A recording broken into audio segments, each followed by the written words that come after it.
Hello, I'm Robert McKenzie, and welcome again to the fine old Harper Library in the University of Chicago. A group of guests have come together to see and to discuss the latest film by Milton Friedman in his series Free to Choose. In this, he examines the working of the labor market and the role of labor unions, and again comes up with some controversial views in answer to the question, who protects the worker?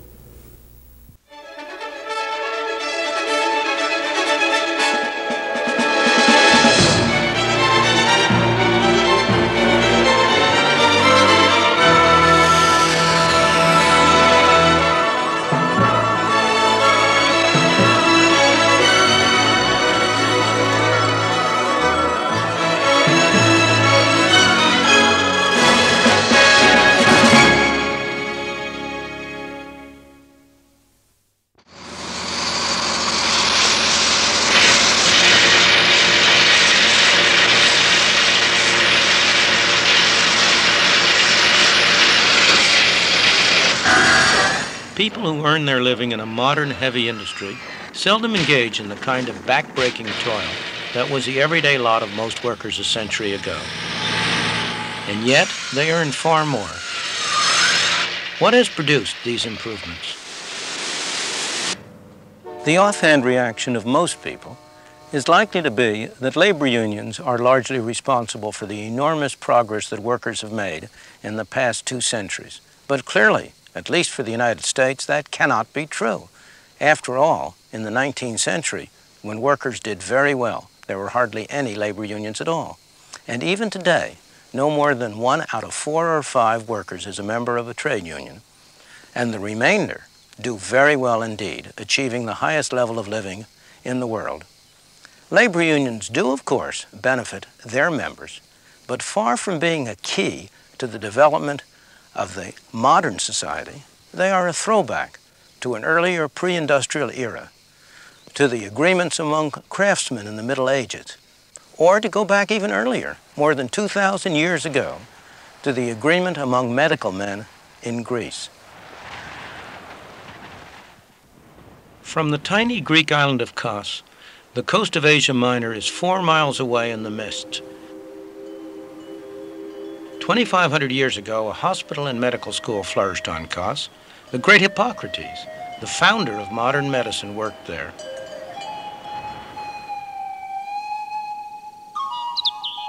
Legend has it that Hippocrates taught his students in the shade of this plane tree. He welcomed anyone who wanted to learn, so long as they paid his fees. There's another legend that St. Paul stood here and preached the gospel of Christianity.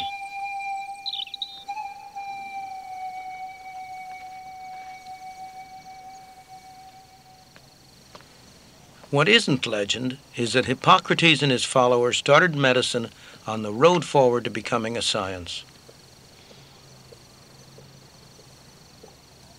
When Hippocrates died at the age of 104, or so legend has it, this island was full of medical people, his students and disciples. Competition for custom was fierce. Some 20 years after he died, they got together and constructed a code of conduct. They named it the Hippocratic Oath, after their old teacher and master. Every new physician, before he could start practice, came to this spot back here, in front of those columns, and took the oath. The oath was full of fine ideals for protecting the patient, but it also had a couple of other things in it. Listen to this one. I will impart a knowledge of the art to my own sons and those of my teachers, and to disciples bound by a stipulation and oath, according to the law of medicine, but to none others. Today we'd call that a closed shop. Or listen to this one, referring to patients suffering from the agonizing disease of kidney or bladder stones. I will not cut persons laboring under the stone, but will leave this to be done by men who are practitioners of this work. A nice market-sharing agreement between physicians and surgeons. Hippocrates must turn in his grave when a new class of medical men takes that oath. After all, he taught anyone, provided only they paid his tuition. He would strongly have objected to the kind of restrictive practices that physicians all over the world have adopted to protect their custom. In the United States, the American Medical Association has for decades been one of the strongest labor unions in the country, keeping down the number of physicians, keeping up the costs of medical care, preventing competition by people from outside the profession with those in it. All, of course, in the name of helping the patient. Can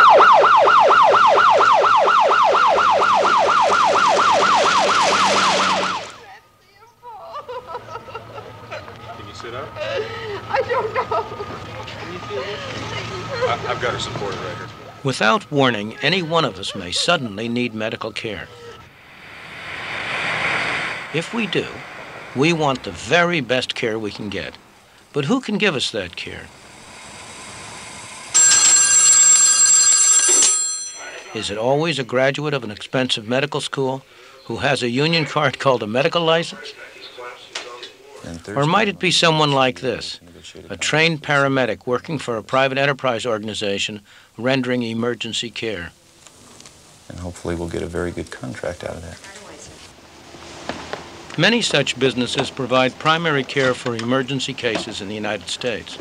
This particular paramedic team is attached to a fire department in Southern California. They're good at their job, but it's not unusual to find local physicians objecting. 492 and the paramedics responding. They take the Hippocratic oath here in the United States, and they believe that they should be the one that is treating their patient. They should be the one that saves that patient's life. And if someone else does it, it just kind of interferes with everything that they've been taught.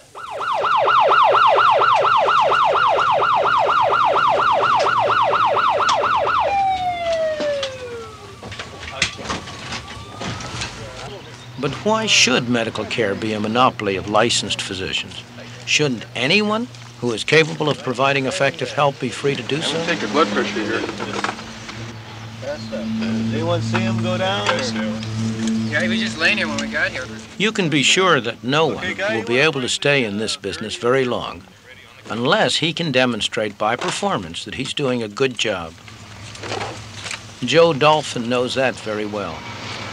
We've taken some statistical samples of the kind of effectiveness paramedics have in California. I'll give you an example that in one district of California that we serve, which is a county, which is populated to the extent of 580,000 people, before the introduction of paramedics, less than 1% of the patients that suffered a cardiac arrest where their heart stopped lived through their hospital stay and were released from the hospital.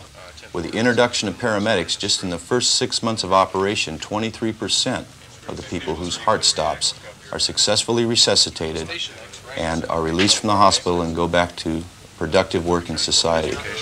We think that's pretty amazing. We think the facts speak for themselves. However, relating that to the medical community is sometimes very difficult. They have ideas of their own. Respiration's 12 and regular. Right. All right, looks good to me, Dave. Okay, Scripps, how are you reading this down there? Oh, he's green. Okay, you guys ready to go? Yeah. Check for it. Scripps says code 2. Code 2. Disputes between union and non-union workers are not always as high-minded as between organized medicine and Joe DOLPHIN. One day in 1978, workers at a coal loading dock on the Ohio River in southern Indiana continued to work after the Mine Workers Union had called a strike. That night, a crowd of armed union men invaded the site.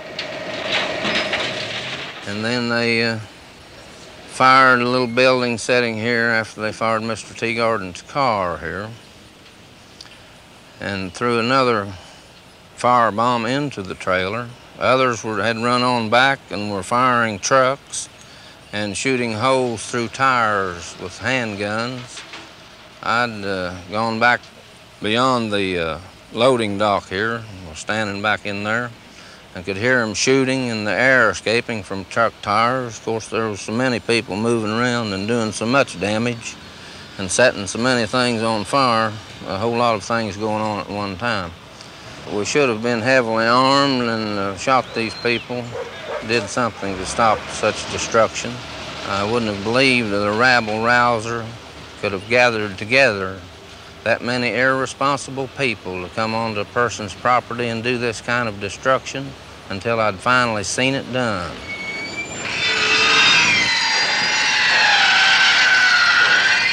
These workers are on the other side of the union fence. They're building 2 Social Security offices in Baltimore. On this government project, everyone's a union worker. They rely on their union to protect them against competition from non-union labor. But some local contractors see a very different side to a closed shop. We don't feel that anybody should be denied a choice, and we feel every man should have the choice if he wants to be unionized or not. Not legislative, not saying he must belong to a union. We feel when you tell a man he must belong to a union or he must do this or that, you're taking freedoms away from this man, the freedom of choice of this businessman here to choose me, to do business with me. All business needs this right to choose to do business with each other. And by the same token, our employees have the right to choose whether they want unionization or not. On this government site, authorized personnel only really means unionized personnel only.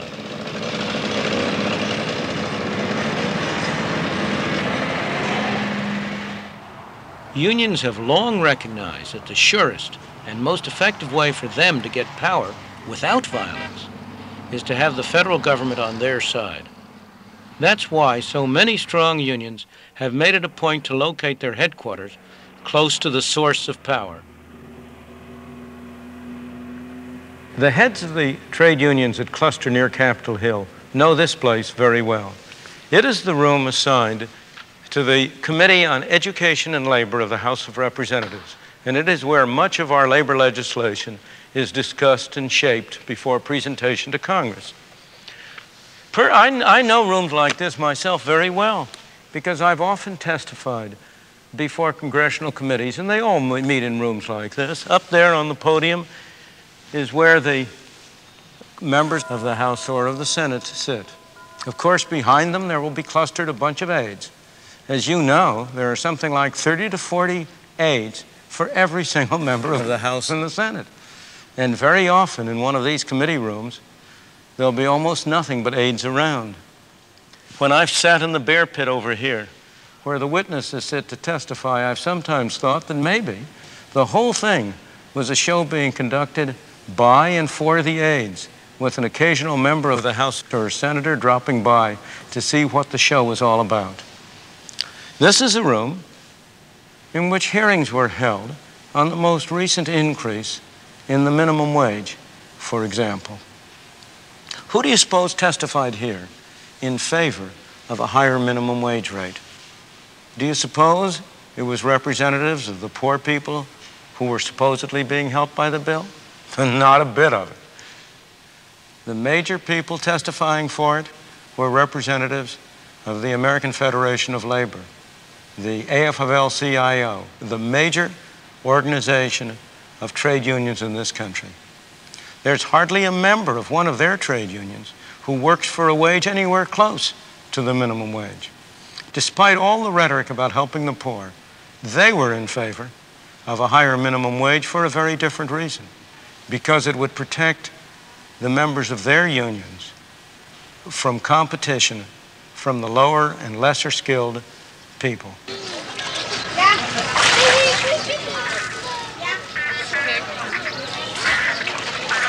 To see the effects of minimum wage laws in action, go to a place like this, where they sell quick and inexpensive food. You don't need much training to start work on this job. It used to be a traditional training ground for the unskilled. Not any longer, thanks to the minimum wage laws. From a worker's point of view, the people that it was supposed to help are the people, in some cases, it's hurting the most, such as minorities, unskilled labor, and young people. A businessman, especially a small businessman, cannot afford to bring in these people at the higher wage. They are willing, however, to take apprentices and to train them. That's very difficult to do now under the minimum wage laws. The people who are discriminated against most by a high minimum wage rate are the people with low skills, which includes a disproportionate number of Negroes. Indeed, I have for long believed that the minimum wage rate was a most anti-Negro piece of legislation on our statute books, not by intention, but through its results. Well, I appreciate that. Thank you. 205, exactly. The more they get paid, the better people can live, whether they're paid in cash or in kind. The staff restaurant in the Department of Housing and Urban Development in Washington, D.C. These people are eating subsidized food. Like all civil servants, federal workers get extremely generous fringe benefits. They have also had an incredible degree of security. It's been almost impossible to fire a civil servant. In January 1975, a typist in the Environmental Protection Agency was so consistently late for work that her supervisors demanded she be fired. It took 19 months to do it, and this incredible 21-foot-long chart lists the steps that had to be gone through to satisfy all the rules and all the management and union agreements. This is really a typical horror story is what it amounts to. And it shows the number of steps you got to go through. The process involved the girl's supervisor, his deputy director, his director of personnel operations, the agency's branch chief, an employee relations specialist, a second employee relations specialist, a special office of investigations, and the director of the Office of Investigations. This veritable telephone directory, need I add, was paid with taxpayers' money. Instead of having a system where the employees... Who could invent a better protected job than this one before it came to its end? We now have a time certain at which the decision has to be made within the agency. Half an hour's drive out of Washington, you come to Montgomery County, where many very senior civil servants live. It has the highest average family income of any county in the United States. Of the people who live here who are employed, 1 out of every 4 works for the federal government. Like all civil servants, they have job security, salaries linked to the cost of living, a fine retirement plan, also linked to the cost of living, and many manage to qualify for Social Security as well, becoming double dippers. Many of their neighbors are also here because of the federal government. Congressmen, lobbyists, top executives of corporations with government contracts. As government expands, so does this neighborhood.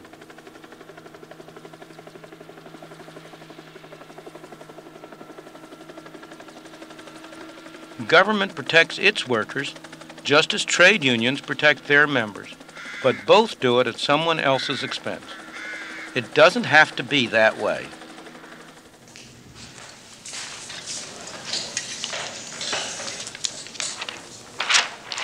Dick PASHLEY is an electronics engineer. He designs memory systems for computers. He works for Intel Corporation, one of many companies which have sprung up south of San Francisco in a place that they call Silicon Valley. All these companies have one thing in common. They're trying to get engineers to work on their projects. You know, myself, I'm one of these engineers, and so obviously I get letters in the mail, phone calls, the like, where people are trying to get me to leave Intel and go to this particular company. One of the companies right across the street here, Intersil, is one of the new companies that's forming in this area, and they're hunting for people just like myself to come in, and what they do is they'll offer you like typically a 30% higher salary, stock options, a bonus, and several other things to get you to move to their company. And since it's not really a move, it's very easy to do because you're only going across the street. It's not a big traumatic thing where you're leaving, let's say, one city and moving to another city. It's very, very straightforward. In a free labor market, everybody benefits. When the market is restricted, things are very different. Those Mexicans are heading for the United States side of the border. There are real problems about permitting unrestricted immigration into a welfare state. It's one thing when people come for jobs and are on their own, as was the case for most of American history. It's another thing when a welfare system will support them come what may, at the expense of other people. Yet look what happens when you try to interfere with market forces.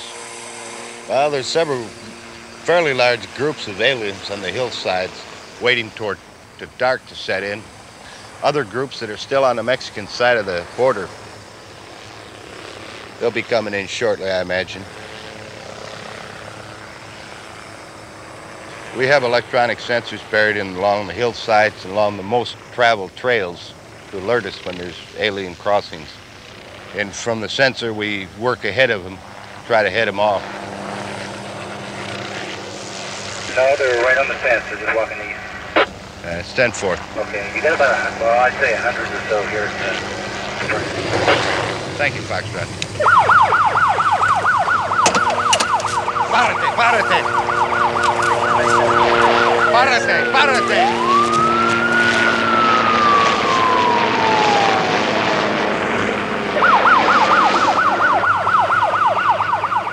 This is not a case of good guys against bad guys.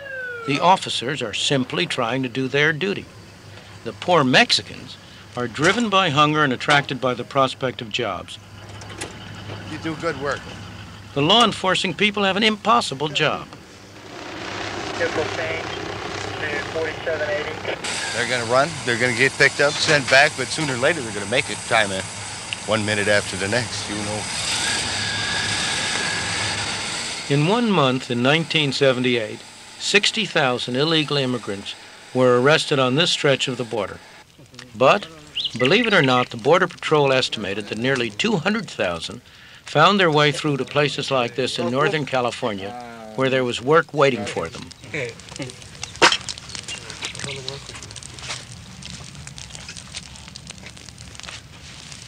Illegal Mexican immigrants are not cheap labor around here. Many earn more than the minimum wage law demands. They can do so because farmers need many extra hands during the harvest season, and there's a shortage of domestic labor available. Jill Hannum and her partner run a farm that produces plump California raisins. There's pending legislation which would make it illegal for farmers to hire undocumented workers, and supposedly would impose a $1,000 fine per worker on the farmer. I can't imagine that it would actually go through. If it did, there'd be a full-scale farmers' revolt around here. Matter of fact, last year there was quite a bit of activity in the Kerman area, which is about 15 miles west of Fresno. Many of the farmers banded together and as much as warned the Border Patrol to stay off their property. And they were willing to back that up with guns, I'm afraid. They were very upset about it, and because their situation was desperate. They needed the workers, and they needed the work to be done now. And the Border Patrol was interfering with that as they saw it. Violence by employers to assure the availability of workers is no more justifiable than violence by trade unions to assure their members jobs. But violence is one of the things you are very likely to get when you try to prevent a deal between people who have jobs to offer and people who are looking for jobs. 15 years ago, the economy of Spartanburg, South Carolina was stagnant. It depended on peaches and cotton. Wages were lower than the national average, and unemployment was higher than the average.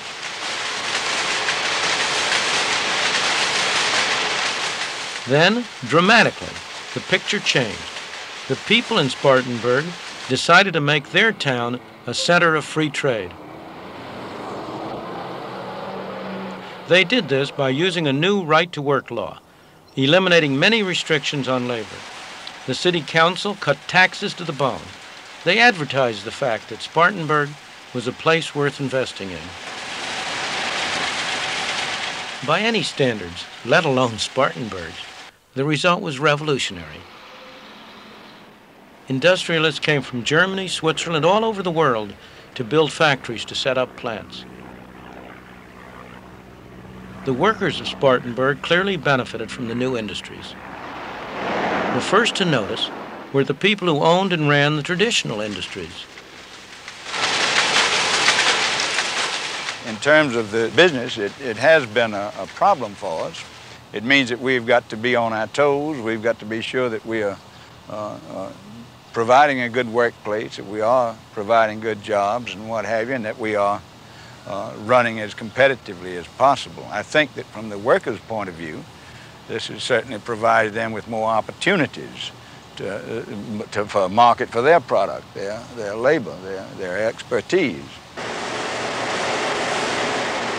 Suddenly, in a free market, workers who once could not find jobs were now at a premium. Everyone benefited, workers and employers alike, and the town thrived.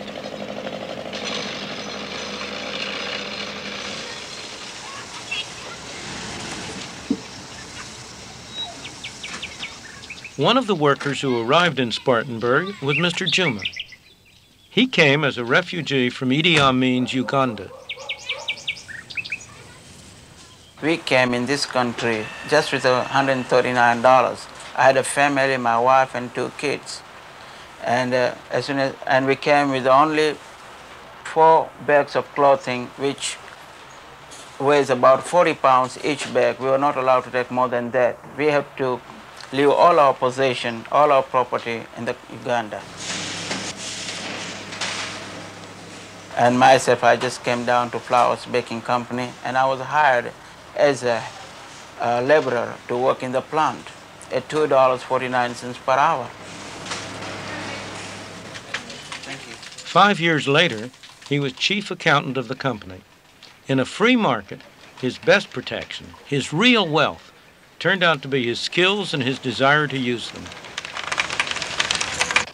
America has to offer me a lot of things. And this is a great country. I came in this country penniless. Today, I own a house, I own 3 cars. My wife has got a good job. I myself have got a good job. And the children are schooling. And everything has been working so fine. I believe this is because of the opportunity. This is whoever wants to work in this country, there's a lot of opportunity.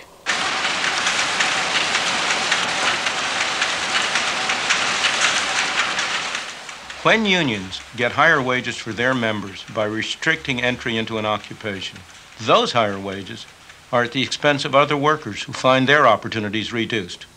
When government pays its employees higher wages, those higher wages are at the expense of the taxpayer. But when workers get higher wages and more civilized working conditions through the free market, when they get them by firms competing with one another for the best workers, by workers competing with one another for the best jobs, those higher wages are at nobody's expense. They can only come from higher productivity, greater capital investment, more widely diffused skills. The whole pie is bigger. There's more for the worker, but there's also more for the employer, the investor, the consumer, and even the taxpayer. That's the way a free market system distributes the fruits of economic progress among all the people. That's the essence of the age of the worker.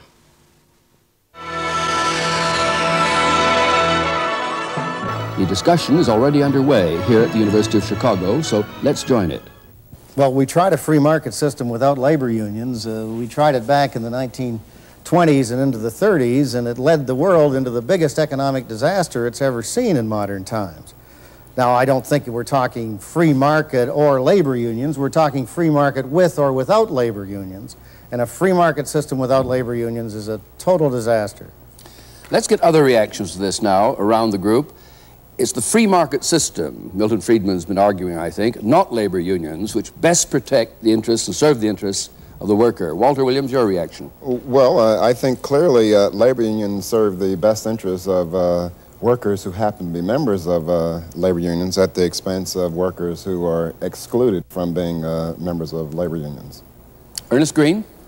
I don't think you can have a democratic society without having trade unions. I think if you look at any democratic country, it's essential to it.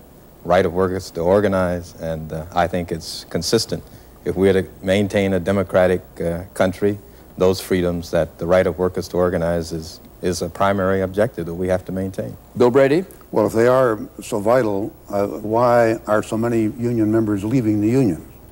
Why are they losing so many decertification? Why are the unions losing so many decertification elections? Why has the number of union members declined so precipitously? from 23% of the labor force to, what is it now, less than 18%? Well, it depends whose figures you're reading, but workers aren't leaving the labor movement in droves, and the union is not declining precipitously.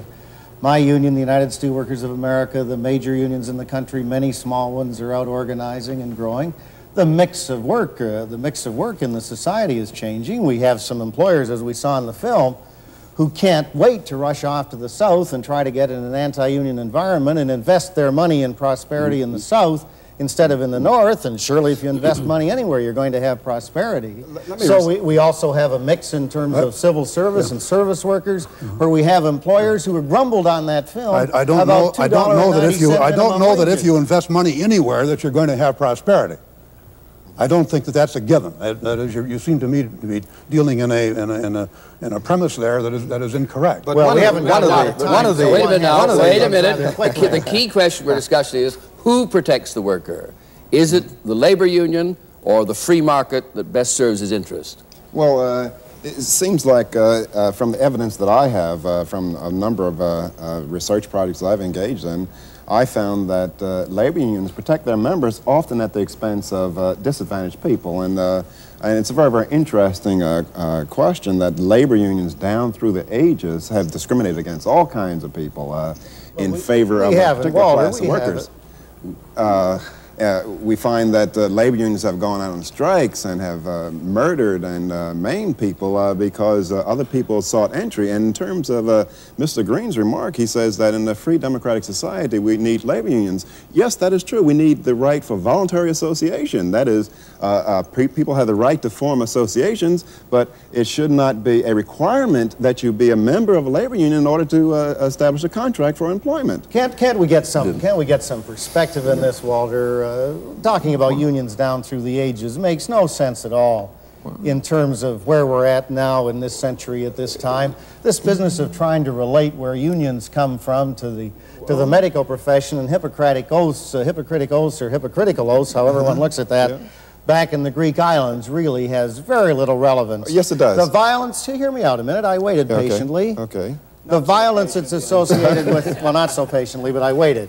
The violence associated with the labor movement and so on has been minimal and was a reaction in this century, not over the ages, a reaction in this century to the violence done workers by corporations and powerful economic groups when there was no workers' organization to protect them and no way to deal with their greed and with their power. Now I'm turning to Milton because he's heard the flavor of the discussion. Sure. What Lynn Williams is now saying is utter nonsense. And there's no two ways about it. The conditions of the worker in this country before there were labor unions were very important, improved very greatly. You cannot tell me that millions of people, my parents, your parents for all I know, parents of many people around, came to this country from Europe in order to be exploited and in order to be subjected to violence. Of course, there were incidents of violence. I agree with that vehemently. I mean, most of the blacks came to this country not voluntarily, but they were shipped here. And the interesting thing about the issue on hold on for a second. Is that you left out... Let him finish, and then back to you, for sure. The blacks are an exception, and I agree with you completely. 22 million exceptions, though. They are a very important exception. But there are also millions and millions. The people that Mr. Williams represents are not mostly black. They are mostly from the Slavic countries that came from but if you look at the membership of the steelworkers... If we go back, there was violence, of course. There always has been violence. It's not excusable. I'm not excusing violence on the part of anybody. But I agree with Mr. Green and with Walter Williams that people should be free to organize. Of course they should be free to organize. What I object to is the special privileges that have been given by government to labor unions which are not available to other groups at all. When labor unions have used violence in industrial disputes, they are not subjected to the same sanctions as people ordinarily are. When cars are turned over in the course of a labor dispute, how often do people go to jail as a result of it? Dr. Friedman and Walter Williams go back in history and they take a look at a situation where America was empty, where we didn't have anything like the sophisticated industrial economy we have today, but had a much more agricultural and rural kind of economy. And of course, when the impoverished peasants of Europe, my ancestors and most of our ancestors, except for the slaves, which is another situation. But when these people came from Europe and came to a wide open continent with the most fertile soil then available to anyone in the world, naturally there was progress. And I or any of us would be mad to deny progress. But as that developed, and as population increased, and as we moved into a much more sophisticated industrial economy, we moved then into the situation in the 1930s. Or earlier than that, at the end of the century, as some of the more skilled jobs came along. The labor movement didn't happen by accident, didn't happen because there wasn't a need there. The results of this development, even with all the wealth available in America, the results of this development was that many working people were not having anything like, by standards of civilization or whatever, anything like their fair share in this progress.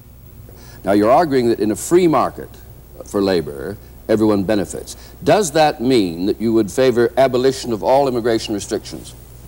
The situation of immigration restrictions really has to do with the question of a welfare state, as I say in the film.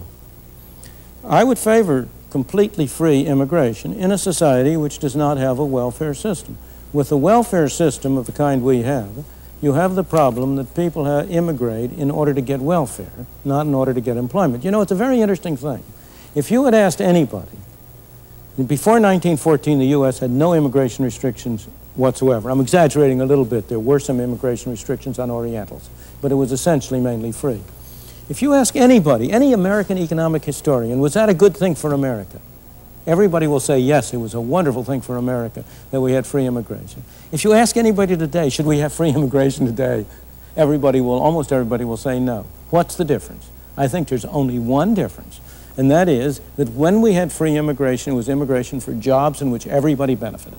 The people who were already here benefited because they got complementary workers, workers who could work with them, make their productivity better, enable them to develop and use the resources of the country better. But today, if you have a system under which you have essentially a governmental guarantee of relief in case of distress, you have a very, very real problem. This is true of every Western industrialized country. And that's why today, under current circumstances, you cannot, unfortunately, have free immigration. Not because there's anything wrong with free immigration, but because we have other policies which make it impossible to adopt free immigration. I'd like to other reactions. Is it at all feasible to open the door of the labor market internationally now? Bill Brady? I would say yes, providing they open the door to us.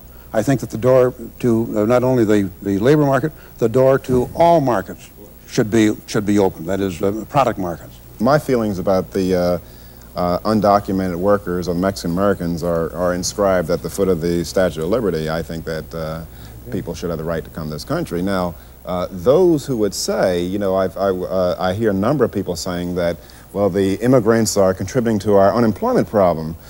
And I pointed this out to some people. I said, look, you know, this is the same rhetoric that the Irish use when the blacks are coming up from the north. You know, they're using blacks as scapegoats. They're saying, get those people back where they came from so that because our members can get jobs, you know. Unions were as well doing this. You know, they call them scabs, strike breakers, et cetera, et cetera. So I do not wish for Mexican Americans to become the new scapegoats of our particular national problems. They are not the problem, and our nation benefits to the extent that these people come here and work.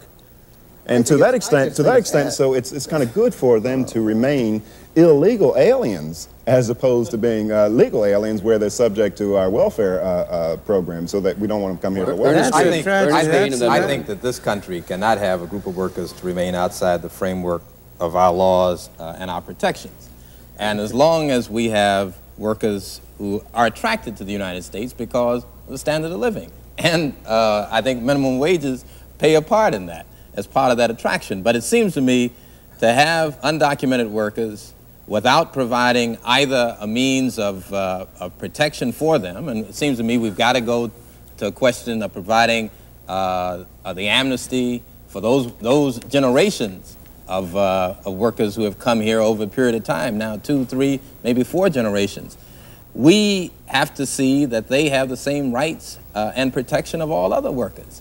And as it stands now, large numbers of them live outside the framework of the laws and statutes that we have on our books. They do, and the tragedy of the situation is what Walter Williams points out, that as long as they are undocumented and illegal, they are a clear net gain The nation benefits and they benefit. They wouldn't be here if they didn't. The tragedy is that we've adopted all these other policies so that if we convert them into legal residents, it's no longer clear that we benefit. They may benefit, but it's no longer clear that we do. What Lynn Williams said before is again a travesty on what was actually going on. The real boost to the trade union movement came after the Great Depression of the 1930s. That Great Depression was not a failure of capitalism. It was not a failure of the private market system, as we've pointed out in another one of the programs in this series. It was a failure of government.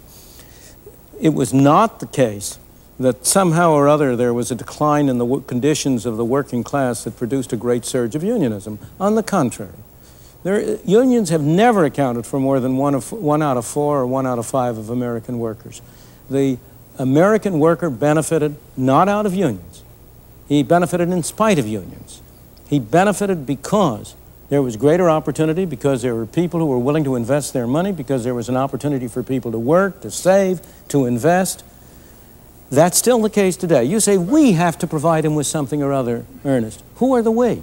We the people. How do we the people? But how do we the people and it do seems it? We the people provide them the protection by seeing that their safety... You're talking about the immigrant population. And occupational health codes that protect the environment that they work in. See that they have civil rights laws that protect their own person. See that they have civil liberties laws that protect them further. We the people of this country provide that protection. It's so bad. If they don't have, you know, you're kind of painting an image. You know, why are these people coming? We're not pulling them here by chains. It's obvious why people come here. Evidently, conditions are much better. Gentlemen, don't all talk at once. So what are you talking about protecting? Why did you leave Little Rock, Arkansas to go to Philadelphia? It seems to me that it's obvious why. Would you extend me the courtesy to finish? Look. First thing, let me say the following thing, because there's some basic things that you need to know. We're going to say the thing I was interrupting, we're going to say 5 more things. I mean, there isn't all afternoon. That, you know, labor unions and minimum wages for that case cannot improve the condition of the working people of a country. We do it every day. Because if we can improve the condition of working people in countries all around the world. You know what this man, every day. You know what you're telling the audience? You're saying that you can solve the problems in Bangladesh. You can make them a rich country if you tell them to unionize like we are and demand higher wages. No, I didn't say anything remotely like that. No, it's productivity that keeps income low. I come back to my initial question. Why are so many leaving the union? There aren't very many. Oh, there are too. I've given you the statistics. You think you've rhymed off some percentages. I live in the labor movement. Do you have other percentages? In or on? It's true. In, with, and of course they pay me, of course, and I don't have any objection to that at all. Neither do I. At least we got you a few minutes ago. We got you to get the labor movement up into this century. And I agree with the observation you made. I agree with the observation you made that the industrial union movement, that there was a union movement, came out of the dirty 30s and out of the Depression and grew, and that was essentially an industrial union movement. But I wonder when I hear your commentary on the film and so on about unions and restricting practices and restricting access to industry and all of this, I don't mean it disrespectfly, but I really don't mind being disrespectful. It's all right, I'm used to it. I really wonder if you do understand how the industrial union movement, which is the more recent part of the movement, how it really operates. We're not telling anybody who they have to hire. We're not doing anything about it. Now, let's raise the question, which certainly is dealt with in the film. Yeah. Have minimum wages, which is a form of government intervention, served the interests of the poor and indeed of the working class generally? Now, I know you've spent a good deal of time looking at this. I'd like you to come in on it, too. Okay, well, at least from the standpoint of teenagers, particularly minority teenagers, the minimum wage law has acted to destroy a number of employment opportunities. For example, back in 1948, the black youth between 16 and 18 had an unemployment rate of 9.4%, and white youth was 10.4%, 10.2%. The labor force participation rates of blacks was considerably higher than that of whites. And with each increase in the minimum wage law, we had the dramatic reversal that we have now. And so the minimum wage law has the effects of saying that if you cannot produce $2.90 worth of goods an hour, you don't deserve a job. But and I don't think you can't look just at minimum wage. You got to look at the relocation of firms. You've got to look at the movement of people. You can't do that. Well, you look at relocation of firms. A lot of people try to say a lot of jobs move out to the suburbs. Well, you find black-white unemployment ratio is the same in the suburbs as you find in the cities.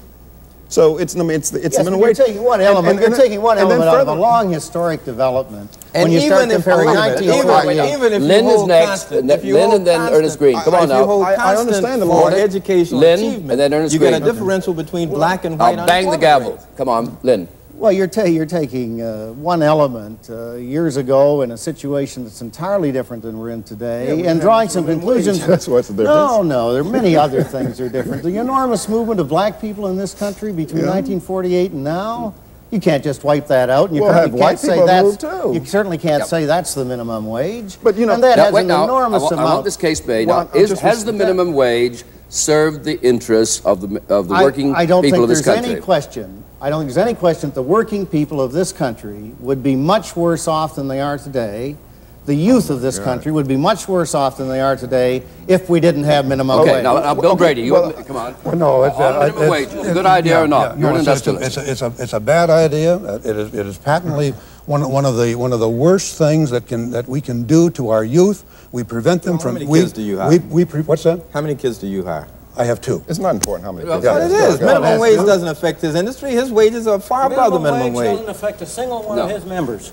It affects people about whom we're Come on, hold it. Milton has the floor. We have not gone to support minimum wage legislation in this country. Gentlemen, hold it a moment. Hold it a moment. Hold it a moment now. Of course we have not. We are a people's organization. The chairman has said the floor is Milton's. I was saying that there's not a single one, I suspect, of the members of your union who is affected by the minimum wage rate. They're much higher. You say that you are a public service organization. I say we're a people's organization. You're an organization of your workers, and if you aren't representing the interests of your workers, they ought to fire you. And we're out. If you tell us that you are going against the interests of your workers, then you are simultaneously saying to your workers, I'm not doing what you hired me for. This is pure sophistry. It's not sophistry in the slightest. I am not talking. I am not talking about representing the interests of our workers. Our union represents a lot of people. Right. And some of the people are the ones that you're probably aware of, the people who work in big steel mills and all the rest of it. But we also go out and organize workers all the time and win certification votes, despite Bill Brady's comment about that. And many of the workers we organize are workers who are affected by minimum wage. And the result of our organizing them is that we're able to bring them above minimum wage. And the point is that I think that both these gentlemen, we all should recognize, is that unions in the United States support the minimum wage. They're the major supporters, and so they spend millions and millions of dollars in lobbying for the minimum wage law. Now they do it out of the name of concern and being in the interest of people. Now, in South Africa, the unions are far more honest.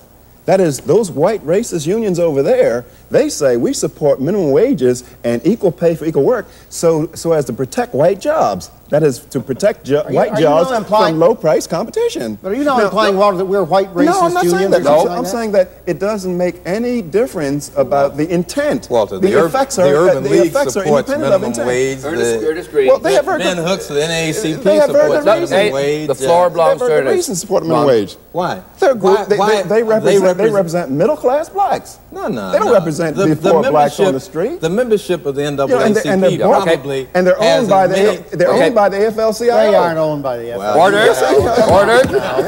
The chairman says order. I'm going to turn to Milton now. Are you saying then that you would advocate the repeal of minimum wage legislation? Of course.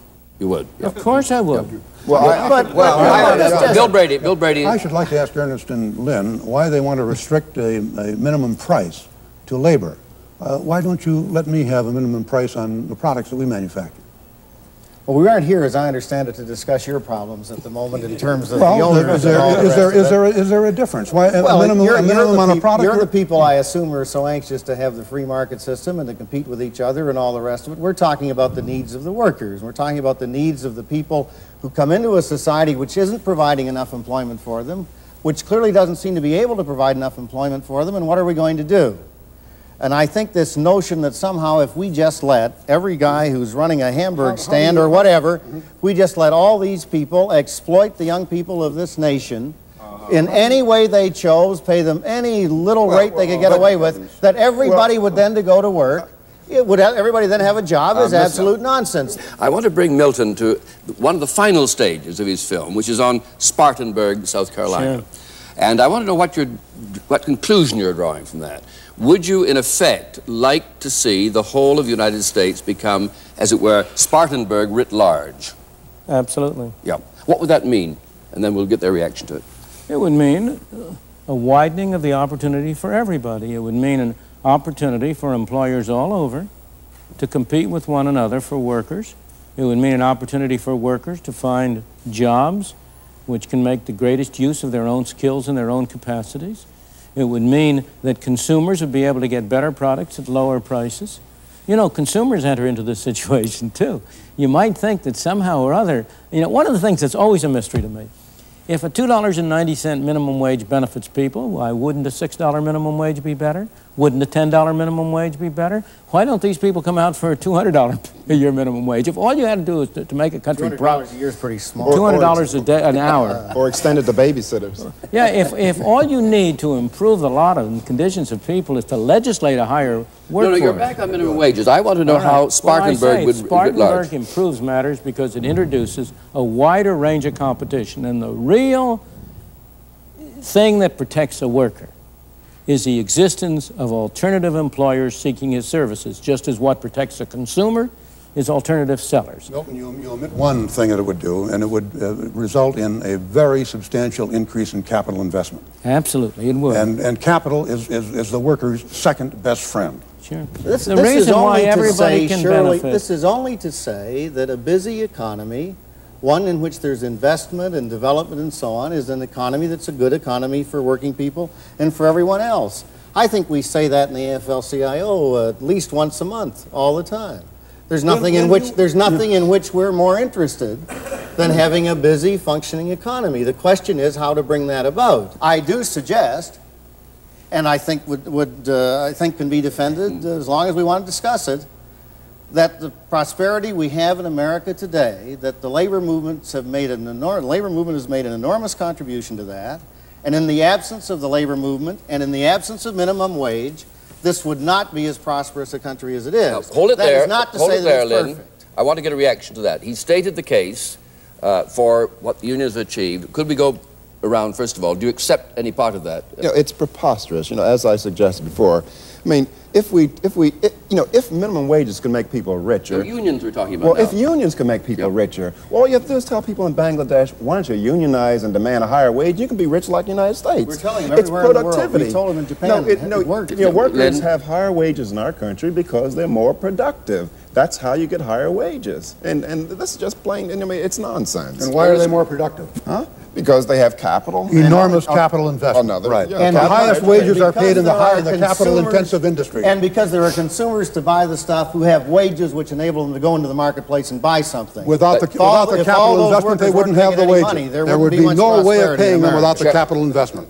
Ernest Green, what's the reply? I stand by my initial statement that it is a prerequisite of a democratic society to have trade unions, organizations allowing workers to band together in their mutual interests.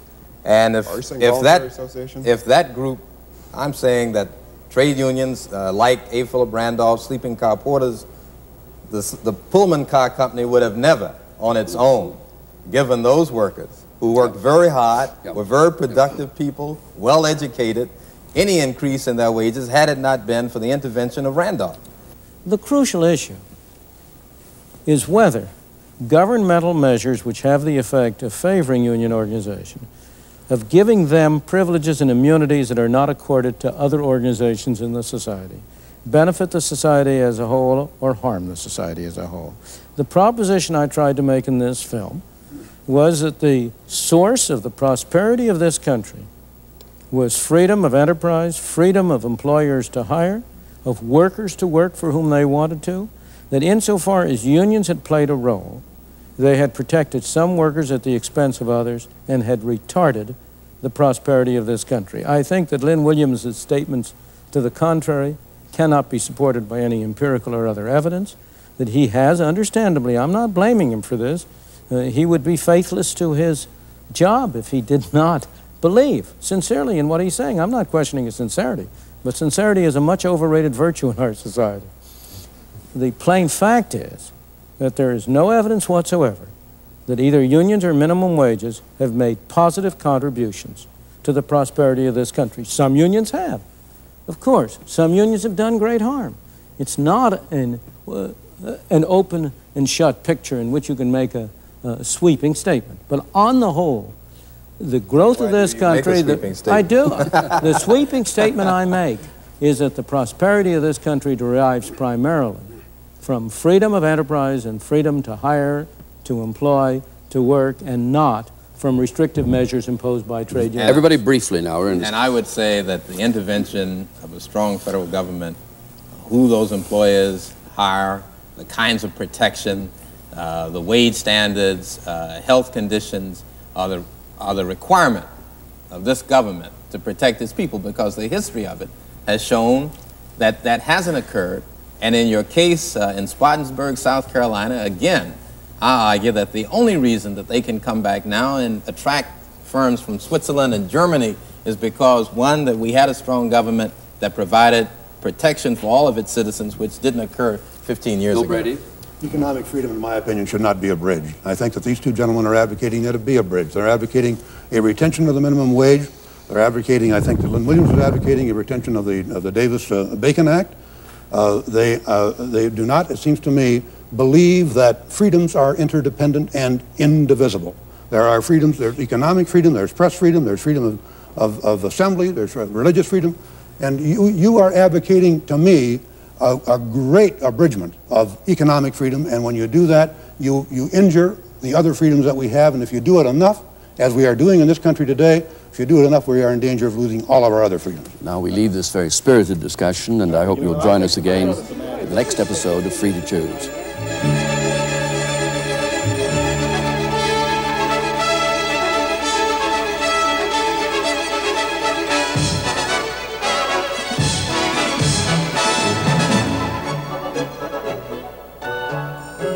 Next week, Milton Friedman focuses on one of the most disturbing problems in the world today, the problem of inflation. There is a way to deal with it. If you want to find out how to cure inflation, don't miss Free to Choose next week.